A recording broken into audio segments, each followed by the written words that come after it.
Welcome to the Tipping Point Show. I'm Jimmy Evans. I'm so glad that you've joined me today. I have a teaching today called War Drums in Israel. And I want to talk to you about the news that's going on right now and what the Bible says about two wars that are about to happen in Israel. They're major wars that are prophesied, and what we have in the news today is telling us these wars are about to happen very soon. Before I get into that, let me just remind you, on September the 17th, here in the Dallas-Fort Worth area, Grapevine, Texas, 5 minutes from DFW Airport, we have a Bible Prophecy Conference happening from 9 a.m. to 5:30 p.m. September 17th at Fellowship Church, Pastor Ed Young, our dear friend there, all day long. And we have great speakers, great content all day long to encourage you, to let you know what's going on here in the end times. Just a very special format there of just really getting all day information and encouragement related to Bible prophecy. I'll be speaking twice that day. I'll also be speaking the next morning at Fellowship Church on Bible prophecy.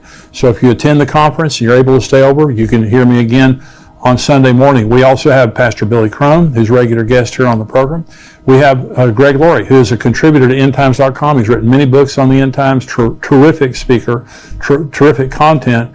We have Dr. Mark Hitchcock. He's written over 30 books on the end times. He is a contributor here to endtimes.com. He'll be speaking that day, along with Pastor Ed Young, who is a terrific speaker, great pastor, great speaker, and Rabbi Jonathan Cahn, who is a dear friend of mine, who I believe is the most gifted prophet of our time. His books are bestsellers. He has revelation that is off the charts, incredible and accurate. And so he'll be there bringing a special message. And so it's $99 a person to attend. It's $49 for the live stream, but we want to give you a 20% discount. We know we have a lot of subscribers to YouTube on our YouTube channel. If you haven't subscribed, hit that button and subscribe right now.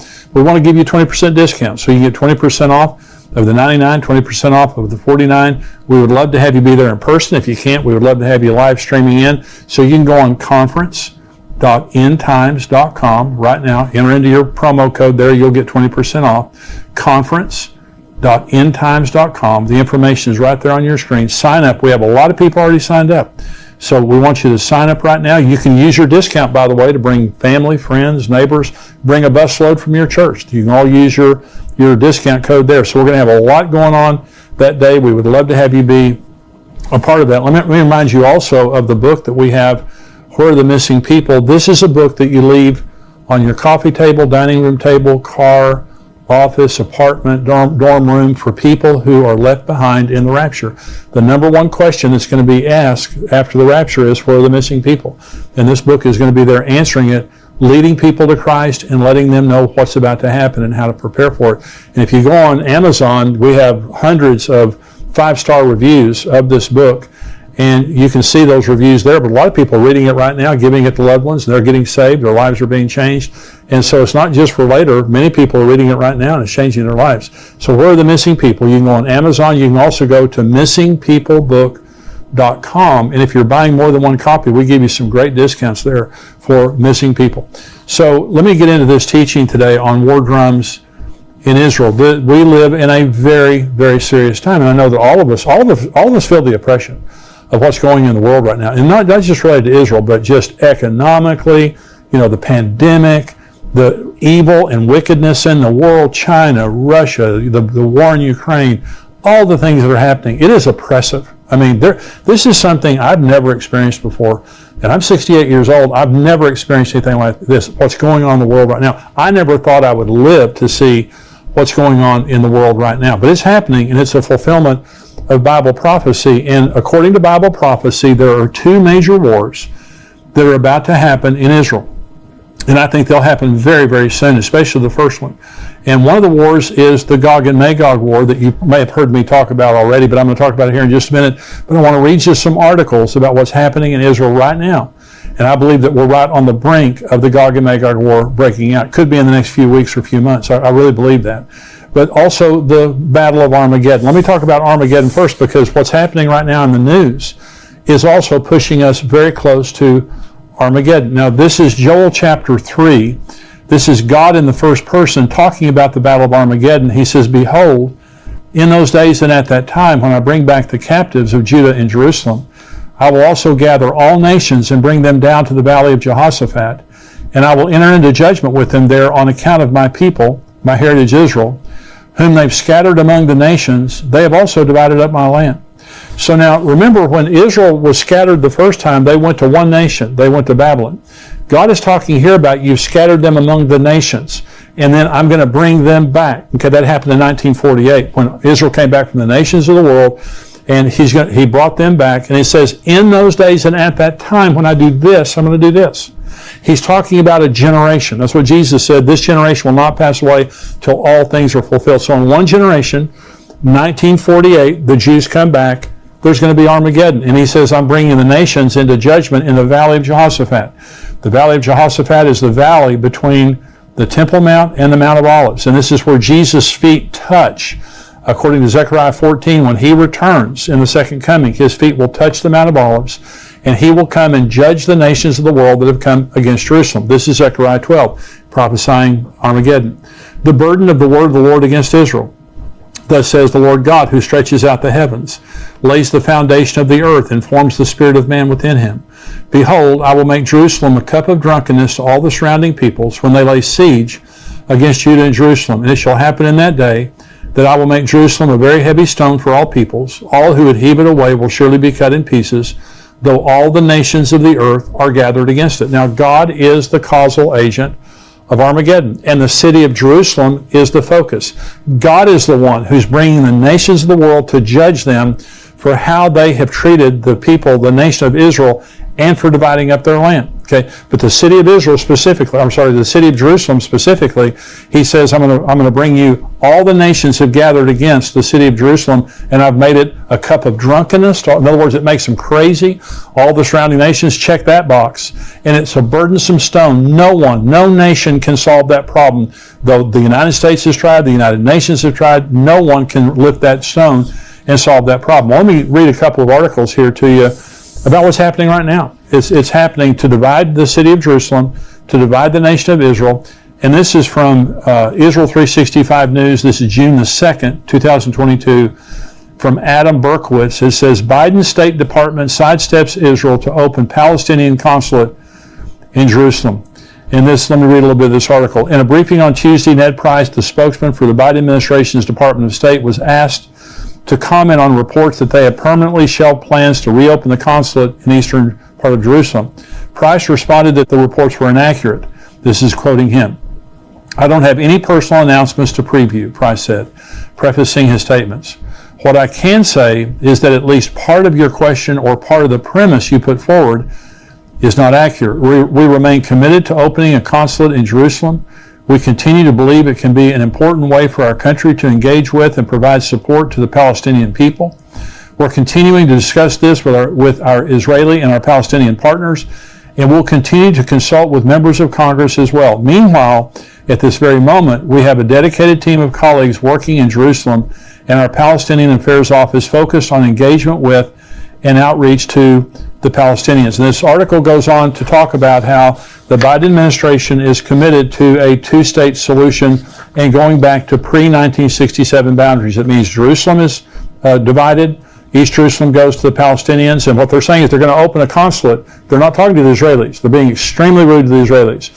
They're going to, and disrespectful, they're opening a consulate, which is an embassy, to the Palestinians in East Jerusalem, recognizing East Jerusalem as belonging to the Palestinians and not to the Jews. This is Armageddon. Okay, this is what causes Armageddon. So here is an article, Israel 365 News, June 6th, again from Adam Berkowitz. Here's the title. Jews of Judea, Samaria vow 10 new Jewish settlements during Biden's visit to Israel. And so what they're saying is here that during Biden's visit, rather than honoring what he's saying, see, if the Jews give up East Jerusalem, they lose 2,000 homes for Jews. If they give up Judea and Samaria, is what the United Nations calls the West Bank. The Jews call it Judea Samaria.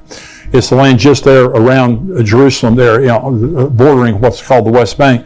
They lose 400,000 homes in the West Bank. The pre-1967 boundaries displace almost 10% of the Jewish population in Israel. There's 7 million Jews in Israel. 600,000 would be displaced by this. And what they're saying is when President Biden came up, they're trying to embarrass Naftali Bennett, the prime minister. And they're also trying to get back, and as a sign to President Biden, they're not giving up the West Bank. They're not giving up East Jerusalem. This is Armageddon. Armageddon is about the Jews won't give up Jerusalem. They won't give up East Jerusalem. They're not going to give up the land. They've tried this land for peace nonsense, and they don't get any peace for it. And so they're not going to give it up, but they're going to try to impose the United Nations at some point. This is what causes Armageddon. The nations of the world are going to try to force Israel to give up this land, and they're not going to do it. And so what we're seeing right now by the policies of the Biden administration is furthering Armageddon. It's going to happen, and it's happening right before our very eyes. Let me talk now about the Gog and Magog war. And so God is furious that the nations of the world, the way they're treating Israel, they're trying to divide up the land. But there's also the Gog and Magog war, that also God is the causal agent of the Gog and Magog war. And let me read you now. This is Ezekiel 38. You've probably heard me talk about this before. This is Ezekiel 38. The word of the Lord came to me, saying, Son of man, set your face against Gog of the land of Magog, the prince of Rosh, Meshech, and Tubal, and prophesy against him, and say, Thus says the Lord God, Behold, I am against you, O Gog, the prince of Rosh, Meshech, and Tubal. I will turn you around, put hooks in your jaws, and lead you out with all your army, horses and horsemen, all splendidly clothed, the great company with bucklers and shields, all of them handling swords. Persia, Ethiopia, and Libya are with them, all of them with shield and helmet. Gomer and all its troops, the house of Togarmah from the far north and all its troops. Many people are with you. Prepare yourself and be ready, you and all your armies that are gathered about you, and be a guard for them. After many days you will be visited. Listen, in the latter years, that's the last days, you will come into the land of those brought back from the sword and gathered from many people on the mountains of Israel, which had long been desolate. They were brought out of the nations, and now all of them dwell safely. So this is about to happen. So Israel's back in their land. They're very prosperous. They're safe, comparatively. They're still very safe. But this is Russia. This Ezekiel 38 is against a man called Gog, which I believe right now is Vladimir Putin. Now, if this prophecy is for later, it could be somewhere else. But it says Gog, he's the prince of Rosh, Meshech, and Tubal. Rosh is Russia, Meshech is Moscow, Tubal is Tobolsk. This is right there in Russia. And so this is Persia is Iran. When it says Gomer, Togarmah, that's Turkey. Syria is Syria. Libya is Libya. Ethiopia is what we would call Sudan today. But all these are Muslim nations with the exception of Russia, but they're all militarily aligned with Russia. And Vladimir Putin is the strongman over this entire area of the world there. So this is a regional war that's going to be fought. And so God says, I'm going to put hooks in your jaw and drag you down. The problem that we have right now is Iran. Russia's a problem for sure. Iran is the larger problem for the Israelis because they have a nuclear program, and they have been trying for a long, long period of time to get enough nuclear material for a bomb. And they're there. I mean, they are there, either a day or a week away, or days or weeks away from getting it. But many believe, and I believe, they already have enough nuclear material for a bomb. They need a detonator. They need a missile, which they also have. But they're at the final stages of putting this together. Now, Israel has been conducting for the last month. They just finished a huge, massive drill called Chariots of Fire. And this is practicing bombing Iran and practicing defending all their borders when they get finished bombing Iran. Because they know once they bomb Iran, all heck's going to break loose. And so remember, there's going to be a provocation. God says, I'm going to put hooks in your jaw. I'm going to draw you down to the mountains of Israel. Well, Russia, Iran, Syria, and Turkey are already on the northern border of Israel right now with weapons, ready to attack. And so Israel's bombing in Syria almost every day, Iranian installations there, and Iran is there to build a force, to build a base right on the northern border where they can invade Israel. They're just looking for the opportunity. Well, so this is an article from the Jerusalem Post, and it says, this is June 2nd, Israel sends submarine warships to Red Sea in signal to Iran. It says, in a signal to Iran, an Israeli Navy sent an advanced Dolphin-class submarine and 2 warships for an extensive training excursion into the Red Sea as parts of Chariots of Fire, the Israeli Defense Forces' months-long war simulation that will end this week. And so it talks about, in this article, let me just read you the very end of this article, it says, Chariots of Fire simulated an all-out war on many fronts and was aimed at strengthening the country's defenses and the resilience of its home front, as well as increasing the effectiveness of communication between various corps and commands. The exercise involved nearly every branch of the Israeli Defense Force, including the ground forces, Air Force, Navy, logistics, intelligence, technology, and more. Well, this is a massive drill that took a month that is including every branch of the military.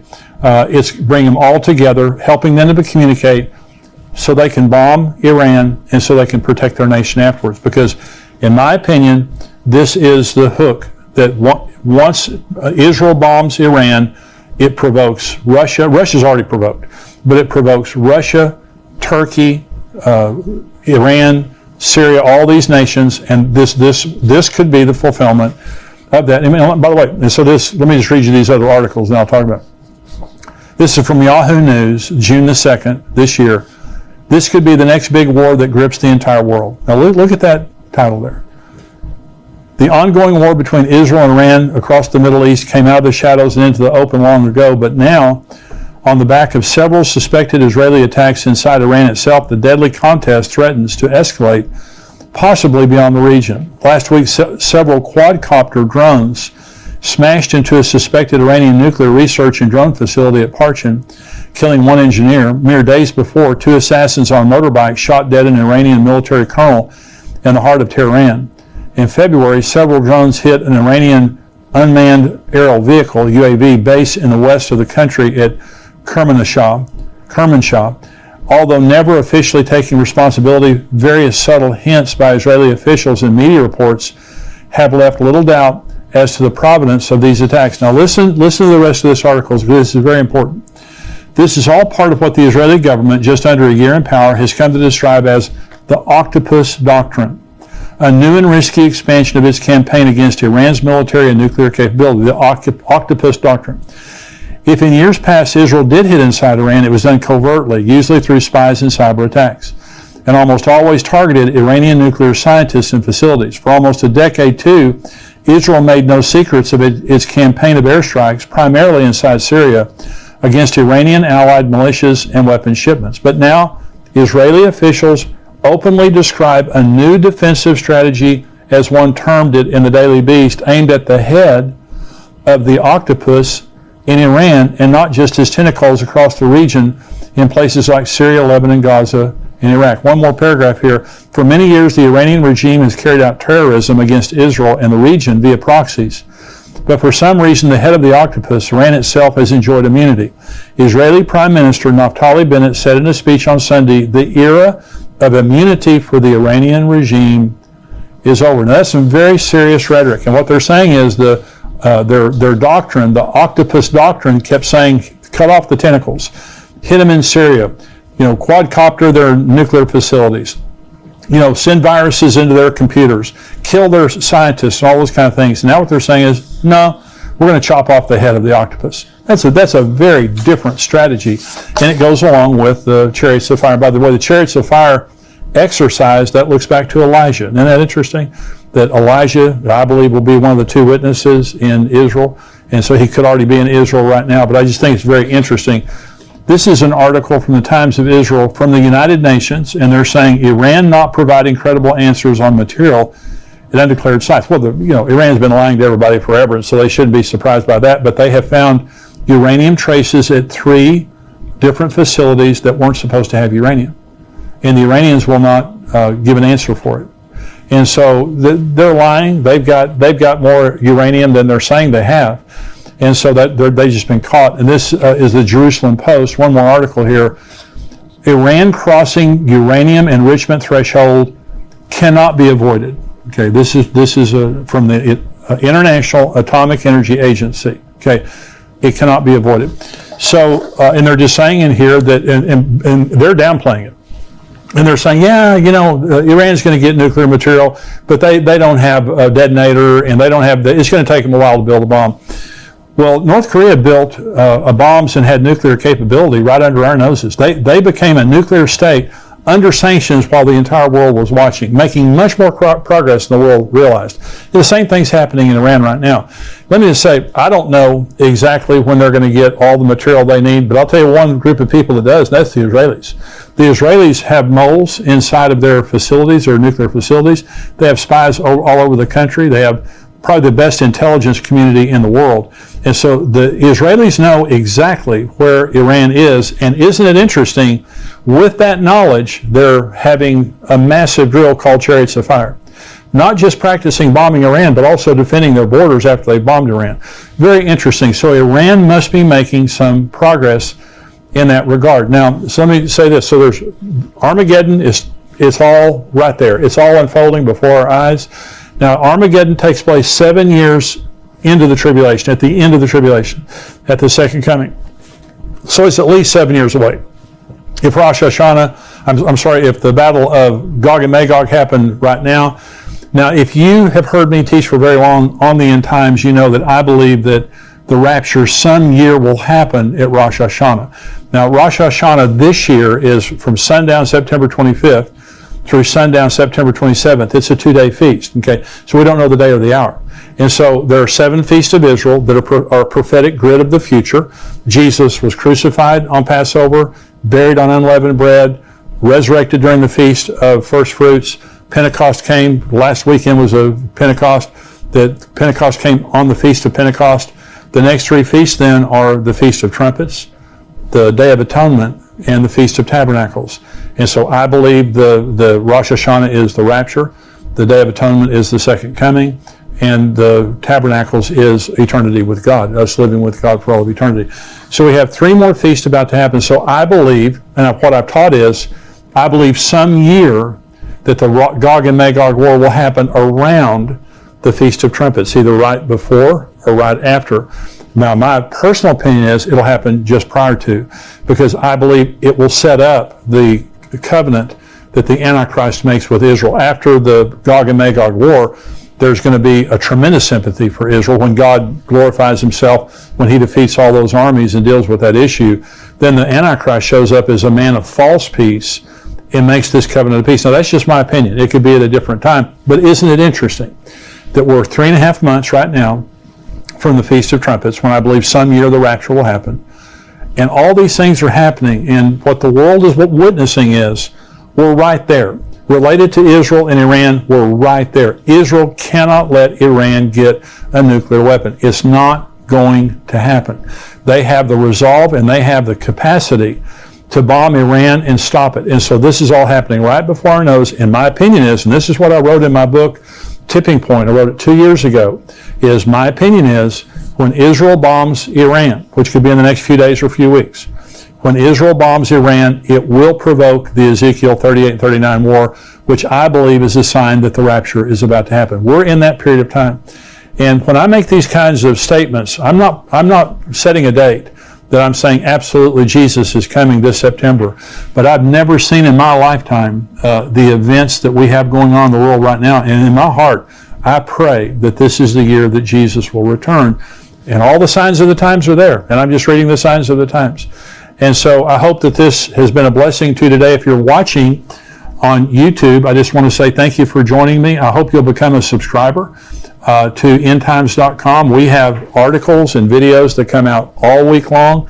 This week we talked about China's growing footprint in the world. China is a very troubling nation in the world right now. We talked about Iran's nuclear weapons, famines in Africa. We also had an article from Dr. Mark Hitchcock on the numbers in Revelation. Are they symbolic or are they literal or are they a combination of the two? I wrote an article about going through the storms of life, how Jesus taught us how to go through the storms of life. We also had a video that was released today by Dr. Mark Hitchcock that was talking about the World Forum that was just held in Davos, that they're talking about tracking us and tracking our carbon footprint because they're talking about global warming. And he did an article, a video, talking about how that could be used by the Antichrist to ultimately control us. And so we have all kinds of articles and videos, plus we have the full Tipping Point show that only our subscribers get. I want you to become a subscriber to endtimes.com, $7 a month, $77 a year. You get the full Tipping Point show. I'm about to answer questions. In the rest of this podcast, I'm going to answer questions, lots of questions from our subscribers. And want you to be a part of that. But subscribe, $7 a month, $77 a year. We'd love to have you be a subscriber to endtimes.com. And if you're watching on YouTube, be sure and subscribe to this channel so you know every time we have something that comes out. God bless you. I'll see you next time. Goodbye.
Anh chỉ muốn em cạnh đấy thôi, không muốn em ở bên đời, chỉ muốn em anh bên người. nay.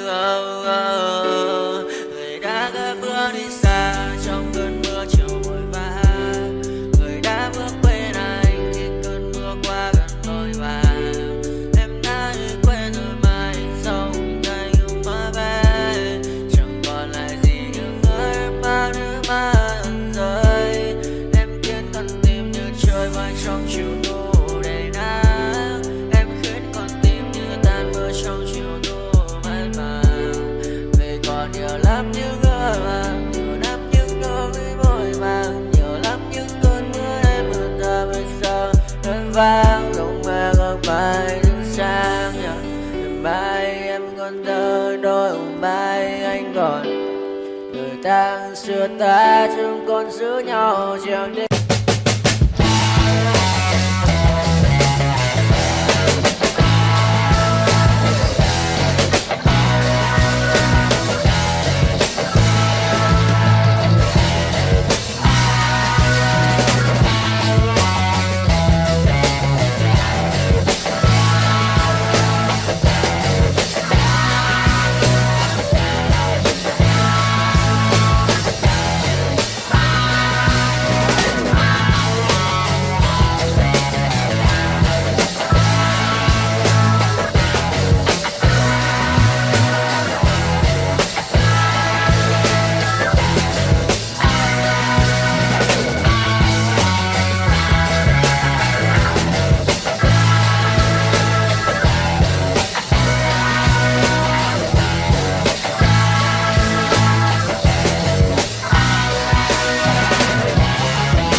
𝐄𝐍𝐃 𝐓𝐈𝐌𝐄𝐒.